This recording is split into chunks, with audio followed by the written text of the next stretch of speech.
How to change your password on Roblox mobile. Hello guys, in today's video I'm gonna show you how to change your password on Roblox mobile. First thing, go to Roblox and now click these 3 points here in the bottom corner and then go down, and here you will find settings. Click on it and then just click here account info,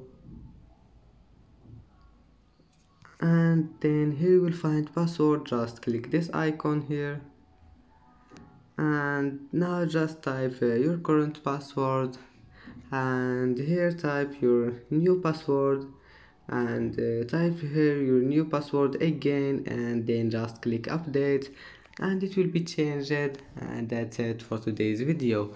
If you like this video, please don't forget like and don't forget subscribe, and see you in the next video.